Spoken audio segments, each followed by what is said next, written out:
வாழ்க வளமுடன். குருவே துணை. ஓம் நமச்சிவாய நமக. ஒருத்தரோட ஜாதகத்தில் அவங்களுக்கு வரக்கூடிய வாழ்க்கை துணை சந்தோஷமாக பிடிச்சமான வாழ்க்கை துணை அமையுமா அப்படிங்கிறது எப்படி பார்க்கலாம் அப்படிங்கிற விஷயத்தை இன்றைக்கி நம்ம பார்க்க போகிறோம். இது எப்படி பார்க்கணும் அப்படின்னா, பொதுவாகவே இன்னாருக்கு இன்னார் அப்படிங்கிறது கடவுள் விதிக்கப்பட்டது அப்படிங்கிறப்ப அது கர்மா.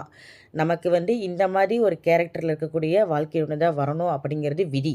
ஸோ இதில் நமக்கு பிடிச்சமான வாழ்க்கை துணை லைஃப்பில் சந்தோஷமாக இருக்கக்கூடிய வாழ்க்கை துணை எப்படி இருக்கும் அப்படின்னு எப்படி பார்க்கணும் அப்படின்னா, உங்களோட ஜாதகத்தில் லக்னத்தில் 7ஆம் அதிபதி லக்னத்தில் இருந்தாவோ இல்லை லக்னாதிபதி 7ஆம் இடத்துல இருந்தாவோ, அதே மாதிரி செவ்வாய் சுக்கிரன் அப்படி சொல்லக்கூடிய கலத்திரக்கார கிரகம் ஒரு பெண்ணோட ஜாதகத்தில் கணவர் சொல்லக்கூடிய செவ்வாய் லக்னத்தில் இருந்தாவோ, இல்லை ஒரு ஆணோட ஜாதகத்தில் மனைவி சொல்லக்கூடிய சுக்கிரன் லக்னத்தில் இருந்தாவோ, கண்டிப்பாக 2 பேர்த்துக்கும் பரஸ்பரமான அன்பு, பிரியாத சந்தோஷமான திருமண வாழ்க்கை அமையும்.